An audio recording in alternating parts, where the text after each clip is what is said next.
ईद उल फित्र की नमाज का आसान तरीका। सबसे पहले नियत करें। नियत की मैंने 2 रकात नमाज वाजिब ईद उल फित्र की जायद 6 तकबीरों के साथ वास्ते अल्लाह ताला के। पीछे इस इमाम के मुंह में रकाबा शरीफ की तरफ अल्लाहु अकबर कहते हुए दोनों हाथ बांध लें, फिर सना पढ़ें। फिर उसके बाद 3 तकबीर और कहें।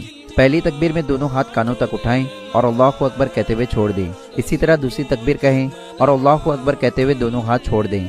फिर इसी तरह तीसरी तकबीर कहें और अल्लाहु अकबर कहते हुए दोनों हाथ बांध लें। अब यहाँ पर इमाम क़िरात करेंगे, फिर उसके बाद रुकू और 2 सजदे करने के बाद दूसरी रकात के लिए खड़े हो जाएं। फिर यहाँ पर इमाम क़िरात करेंगे, उसके बाद रुकू में जाने से पहले 3 तकबीर और कहें। पहली तकबीर में दोनों हाथ कानों तक उठाएं और अल्लाहु अकबर कहते हुए छोड़ दें। फिर इसी तरह दूसरी तकबीर कहें और अल्लाहु अकबर कहते हुए दोनों हाथ छोड़ दें। फिर इसी तरह तीसरी तकबीर कहें और अल्लाहु अकबर कहते हुए दोनों हाथ छोड़ दें। फिर उसके बाद अल्लाहु अकबर कहते हुए रुकू में जाएं और 2 सजदे करने के बाद बाकी नमाज को मुकम्मल करें। नाज़रीन, अगर आप ईद की नमाज का मुकम्मल तरीका PDF में देखकर सीखना चाहते हो तो मेरे इंस्टाग्राम के बायो में PDF का लिंक है, आप उस लिंक पर क्लिक करके वहां से PDF को पढ़ सकते हो।